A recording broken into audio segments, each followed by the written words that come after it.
I mean, what a dominant performance on the road in Starkville from the LSU Tigers for a commanding 41-14 win. And let me just say this.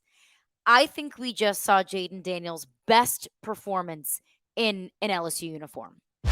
You are Locked On LSU, your daily podcast on the LSU Tigers. Part of the Locked On Podcast Network.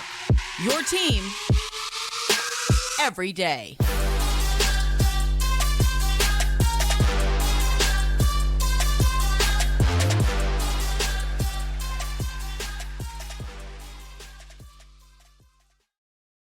Well, thank you for making Locked On LSU your first listen every single day. We are free and available wherever you get your podcasts. You can also check us out on YouTube as well.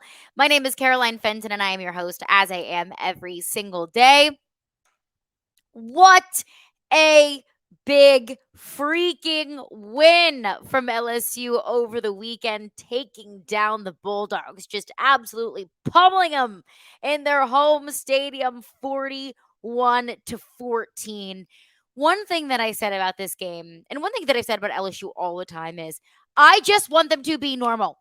Like, I am just so sick and tired of being stressed out watching LSU football games, more stressed out than I ever feel like I should. So let me say, it was so refreshing to watch an LSU game that really felt like it was over pretty early on, where LSU took command.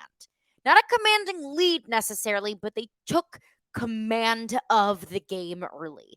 They established early on, like, hey, this is our game, and we're gonna play this game our way. And it was so freaking fun to watch and to experience as an LSU fan. We're going to get into all of it. But hey, today's edition is brought to you by FanDuel Sportsbook, the official sportsbook of Locked On. Make every moment more. Right now, new customers can bet $5 and get $200 in bonus bets guaranteed. So visit FanDuel.com/locked on to get started. What a fun game. Like, I just can't stress enough how important I think this game was. But I want to start offensively. Because where are the Nussmeier people at now? And that's no disrespect to Garrett Nussmeier, but where were all of you people who were saying that I was crazy for saying that Jayden Daniels was not the reason why LSU lost against Florida State? Where are all those people saying that it was time for a quarterback change? Where are all those people saying that Jayden Daniels isn't a good quarterback? Where are they now? Like, where are they after this game? Look, I know it's only one game. I understand that. But you would have thought after the Florida State game that Jayden Daniels just single-handedly, personally offended every single person who was calling for his job. Because the vitriol for Jayden Daniels, my goodness. And it wasn't just after the Florida State game. It was really, honestly, all throughout last season. So where are they now? Like, where are your criticisms for Jayden Daniels now? Because I think that we just saw the best performance from Jayden Daniels in an LSU uniform so far. I'm not going to say period, because hopefully got a lot more of those coming for the rest of the season. But I think just Jayden Daniels, I mean, just his stat line alone, 30 of 34, 361 yards, 2 touchdowns, and 88% completion percentage. The best of any LSU quarterback in program history.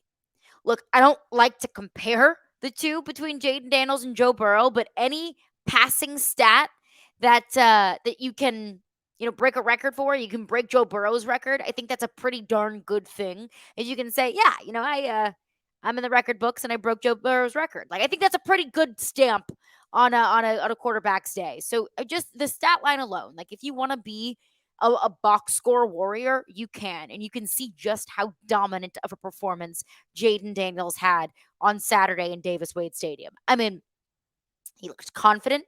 He looked decisive. He was accurate. It seemed like every time Jayden Daniels went out on the field, it felt like he knew he was going to do something special. It felt like he was back there in the pocket, and maybe we saw against Florida State, he had to kind of run for his life a little bit. That was half the Mississippi State defense just not blitzing him in the slightest and essentially getting zero pressure on Jayden Daniels and having all day to throw. but he just looked like it was a different Jayden Daniels. Like he just unlocked something on Saturday that we hadn't seen from him yet this season. We didn't see it from him against Florida State. Grambling, it's tough. I can't put too much investment into that Grambling game, but Jayden Daniels still looked fantastic against Grambling, and he looked even better against Mississippi State. So Jayden Daniels was amazing. He had an incredible day. So these are the kind of days that I want all of you who have been, standing on a table shouting for Garrett Nussmeier to be the starter. Like these are the days that I want you to remember. I don't know if there's enough offensive game balls to go around, because how can I talk about the offense and how dominant it was without bringing up Malik Nabers? Goodness gracious, Malik Nabers, take a bow, because we knew Malik Nabers was special. But there were fair criticisms of the communication between Jayden Daniels and Malik Nabers, that there was just something off, especially against Florida State when, you had 3 attempts to Malik Nabers in the end zone, and whether the ball was underthrown or just inaccurate. There were fair criticisms of the Malik Nabers Jayden Daniels connection, that against Florida State, it needed, in my opinion, to look better, and it needed to look like a little bit more evolved. But it just kind of looked like a little bit more of what we saw last year against Mississippi State. Now you are seeing those changes and those evolutions and those unlocking of the next level, like you saw against Mississippi State, because Malik Nabers, 13 targets, 13 catches, 13 of 13, 239 yards and 2 touchdowns, and it could have been 3. So Malik Nabers just had an absolutely just unstoppable day. And look, if you look at the box score, yeah, the ball was divided up a decent bit. Malik Nabers got obviously a very overwhelming number of targets. Brian Thomas, 7 receptions, 60 yards. Chris Hilton, 2 receptions for 9. Like the other receivers really weren't getting the ball a ton. But like Brian Kelly said, look, if something's working, why go away from it? And there will come a day on LSU's schedule where you can't go to Malik Nabers on every single passing play, but you could against Mississippi State. Like Mississippi State wasn't doing anything to try and stop Malik Nabers. I mean, got to a certain point where I thought, is anybody going to double Malik? Like maybe after his second touchdown, and he had racked up like 100 and something yards in the first half. Like, was anybody going to maybe just give him a little bit more attention? But that wasn't the case, and it just kept working. So don't go away from it. So I didn't really have a problem in this specific instance of the ball maybe not being shared a little bit more than you might typically see in another SEC West game on the schedule. If it's not broke, don't fix it. Had no problem with it. Malik Nabers was absolutely fantastic. I thought my favorite play of the game was the 4th and 7, where you were in field goal territory. It would have been long. It would have been one of those field goals where, Damian Ramos goes out and it's like, well, he's probably not going to make this. But if he does, then great. That's 3 points on the board. Going forward on 4th and 7, I was like, what are you doing? Like, what is this decision? Why are you deciding to go for it? And then Jayden Daniels drops back, delivers a chef's kiss, beautiful ball to Malik Nabers in the end zone. So I said, all right, fine, I'll shut up. You guys prove me wrong. So just an unstoppable, electric day between Jayden Daniels and Malik Nabers. But offensively, it did not stop there. Logan Diggs got a good bit of carries. Now, at the end of the game, I checked the box score, and Jayden Daniels led the team in rushing, which I've said before that I don't love. I don't love it when Jayden Daniels leads the team in rushing, but it really didn't feel like, to me, throughout the pace of the game, the feel of the game, that this was just the Jayden Daniels show and nobody else was getting the ball. Like, I felt like Logan Diggs was getting a good bit of carries. Logan Diggs on the day, he was ran the ball 9 times, 41 yards. Efficient, effective day from Logan Diggs. Caleb Jackson. My goodness, I've been talking about Caleb Jackson since that scrimmage in the offseason about how he has this rare combination of size and speed. And it's not just speed of quick speed, like he can just run quickly. He can get up to speed quickly. And you saw that viral moment in him just bodying a Mississippi State safety. I mean, all the way around, just fantastic day offensively for LSU. And I want to continue the conversation coming up next. This show is sponsored by BetterHelp. So, do you ever find that sometimes you're laying in bed, you're staring up at the ceiling, and you are trying to fall asleep, but your brain just won't stop going through everything you did during the day, everything that you have to do, all of the things that you're worrying about? Like your brain just won't seem to stop talking to you. You've got all of these thoughts just racing in your head. Maybe you're trying to fall asleep at night. Maybe you're trying to focus on something else and you just simply can't get your brain to turn off. It's happened to me so many times. And now that we're in football season, I'm incredibly busy. I have a crazy busy schedule. I'm covering a few different teams. So I'm constantly thinking in my head of all of these things that I need to do. Maybe something that I did wrong in a former show. Maybe something that I want to keep in mind to do for a future show. I mean, it just sometimes just becomes really overwhelming. And I feel like sometimes, and you might feel this way too, you just can't relax because your mind is constantly on. Turns out, one thing that I noticed for myself, one great way to stop your mind from reeling is to talk them through. And wherever that might be, whether it's with a friend or a family member or someone trusted, or maybe it's therapy. Therapy gives you a place to talk through those thoughts so you can get out of your negative thought cycles and find some mental and emotional peace. So whether it's something that is going on in your love life, maybe it's something in a non-romantic relationship like a friendship or a work relationship, maybe it's work itself, maybe it's your family life, maybe it's your health, whatever it might be that is keeping you up keeping you up at night rather. Therapy is a wonderful tool to turn to. And if you're thinking of starting therapy, then give BetterHelp a try. It's entirely online and it's designed to be convenient, flexible, and suited to your schedule.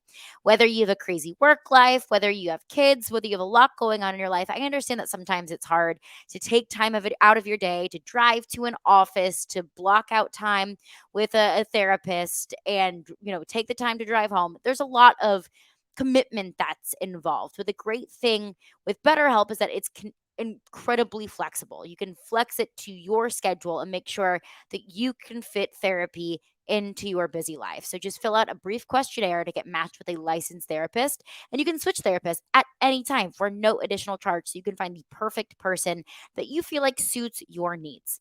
So get a break from your thoughts with BetterHelp.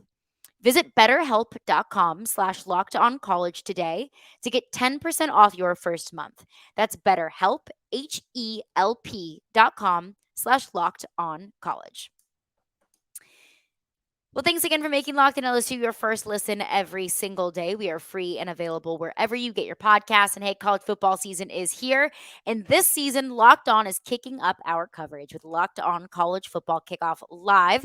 Each Friday, Locked On will go live from 11 a.m. to 1 p.m. Eastern. That is 10 a.m. to noon, local Baton Rouge time, on every Locked On College YouTube channel, including this one right here, Locked On LSU.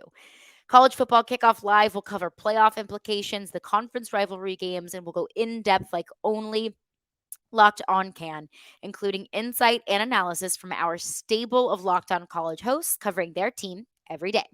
So find Locked On College Football Kickoff Live every Friday from 11 a.m. to 1 p.m. Eastern. That is 10 a.m. to noon Central Time on any Locked On College YouTube channel. You will not want to miss it. So it feels so good to be talking so great about this LSU team because look, I get it if you had reservations or concerns about this team, but I hope that Saturday set you straight, at least offensively, because my goodness, was the offense cooking. Look, I think that offensively, that was the most explosive performance from any SEC team so far this season. Think about that. And look, feel free to dispute me in the comments on Twitter at Caroline Fenton1. Be my guest. But just considering the number of explosive plays, looking in LSU's first possession, 32-yard bomb from Jayden Daniels, and then a 26-yard touchdown to Malik Nabers, and then another 33-yard touchdown, and then a 48-yard pass to get into Mississippi State territory to set them up for a touchdown.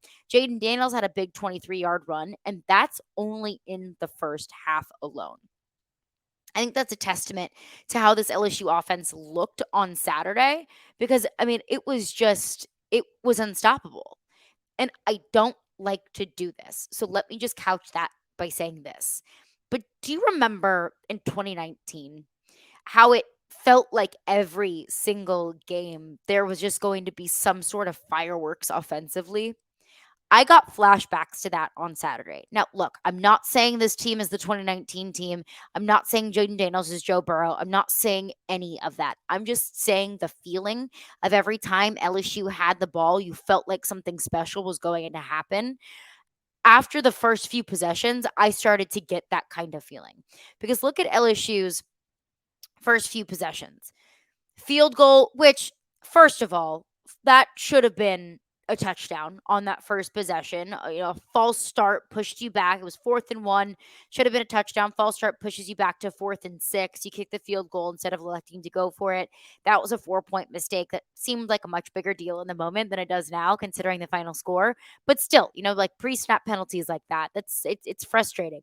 That's you want to eliminate those. So the false start in that first possession was annoying. You should have gotten 7 instead of 3, but in the grand scheme of things, ended up being okay. So field goal, touchdown, touchdown, punt, touchdown, end of half, field goal, touchdown, touchdown, touchdown. So it if LSU wasn't getting into the end zone, they were at least getting into field goal territory for a majority of their possessions.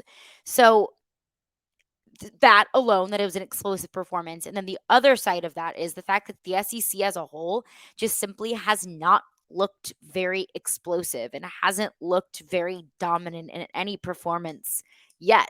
I mean, you could say that the Tennessee performance in week 1 against Virginia was better. I would disagree, considering the fact that one, Tennessee was so slow to start, and two, the quality of performance. Ole Miss, I think that between Ole Miss's win at Tulane and Missouri's win at home against Kansas State, those might be the best wins in the SEC, but neither of those performances were as commanding as LSU's. So when I say the most explosive SEC performance yet, I don't mean necessarily the best win. I just mean simply that the offense looked better than any other SEC offense that I have seen yet this season. Alabama is struggling. Georgia, they beat South Carolina, got off to a slow start, but still, they were kind of dinking and dunking and running their ball into the ball into the end zone. Georgia hasn't had any of those big time explosive plays like we saw from LSU on Saturday. Who am I missing? Tennessee hasn't looked, incredibly explosive for an offense that has only looked explosive last season. Other than that, please tell me if I'm missing someone, but that was a incredibly reassuring performance offensively. I mentioned Jayden Daniels. I mentioned Malik Nabers. Can't talk about the offense without also talking about Logan Diggs and Caleb Jackson. But overall, it was dominant, and you could tell, and I could tell watching the game how catching passes has been, and just like ball security has been a massive point of emphasis in practice. Because I mentioned Malik Nabers, his stat line: 13 targets, 13 receptions. He caught every single one of every single ball that came his way. Brian Thomas, it was the same way. So you could tell that ball security and holding onto the football was of utmost importance, especially following that game against Florida State, where there were so many drop passes and there were so many missed opportunities. And some of those missed opportunities were due to Jayden Daniels. Some of those missed opportunities were due to drops. So it was refreshing to see that when balls came the receiver's way, they held on to them and they made plays with them. But coming up next, let's just look at this from a 3,000-foot view. How important, how paramount Saturday afternoon was for this program. And we'll get into that coming up next. Now, time for your game changer of the week, brought to you by Athletic Brewing Company. Because much like Malik Nabers, Athletic Brewing has completely changed the non-alcoholic beer game. They make non-alcoholic beers that actually taste good. Now, I mean, I don't have to tell y'all why Malik Nabers was a game changer against Mississippi State. but 13 of 13, 239 yards and 2 touchdowns. Malik Nabers simply could not be guarded, and Malik Nabers simply could not be stopped. That connection between him and Jayden Daniels was real, and it was coming out swinging early against Mississippi State. What a huge performance from him on Saturday. But hey, Athletic Brewing Company has also completely changed the non alcoholic beer game because they make non alcoholic beers that actually taste good. They are full of flavor and they're incredibly well crafted, just like a full strength beer, maybe from a microbrewery that you might love. You love that it tastes a little bit different. You love how it's full flavored. You love how it kind of tastes like it's brewed with a little extra TLC. Athletic Brewing to me feels the exact same way, but without the alcohol. Their brews are great tasting and award winning and beat out full strength beers in global competitions. They brew over 50 styles of craft non alcoholic beer, including IPAs, golden sours, and so much more. I have had the salt and lime brew. Absolutely love it. And it's a great alternative for nights that you might not want to drink full bodied beers. Maybe if you are sober or maybe sober curious, you want to start transitioning into non alcoholic drinks. Well, Athletic Brews have the thing for you. Plus, a very good upside: no hangovers ever. I know we've all had a hangover that made us question a whole lot of our decisions before. But you can find Athletic Brewing Company's non alcoholic brews at a store near you, or you can buy online at athleticbrewing.com.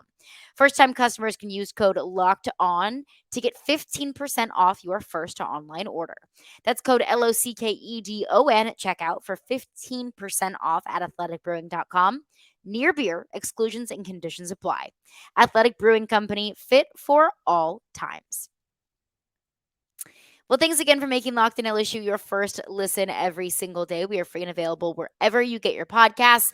Coming up on tomorrow's edition of Locked In LSU, I need to get into the defense because the defense was absolutely dominant. Defensive performance matched the offensive performance on Saturday, basically completely shut down anything that Will Rogers and this Mississippi State offense wanted to do. So I'm going to get into that. Plus, the emergence of Whit Weeks, a true freshman, came in for Omar Spates, had a fantastic performance. What went on with Will Campbell toward the end of the game? We'll get into all of that on tomorrow's edition of Locked On LSU. But for now, I just wanted to take a second to appreciate what that win on Saturday felt like it's doing to the fan base, to the team, and the perception of this program. Because let's go back to after the Florida State game. I know it's not a place that we always want to go back to because look, it was bleak. The outlook was bleak. I had myself wondering how many games this team could win. You know, I had this thought that LSU could beat. I was not guaranteeing it, but I thought, hey, why can't LSU be a college football playoff contender? After that game against Florida State, and more specifically the second half performance, I doubted that.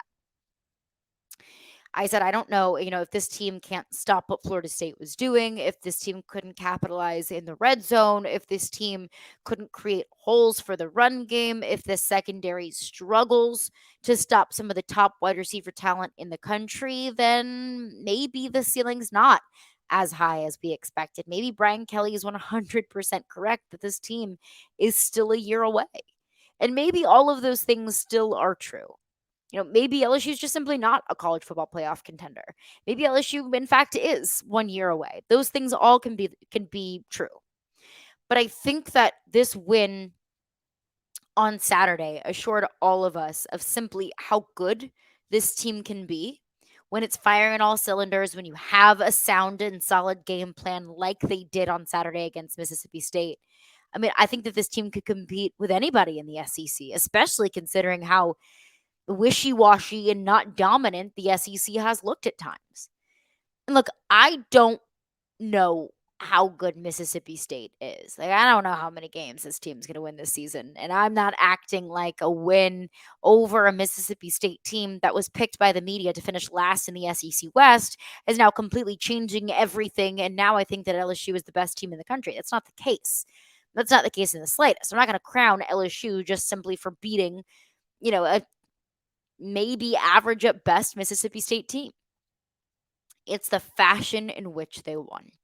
It was the same thing I said about losing to Florida State. It's not about losing to a good Florida State team. It's how you lost.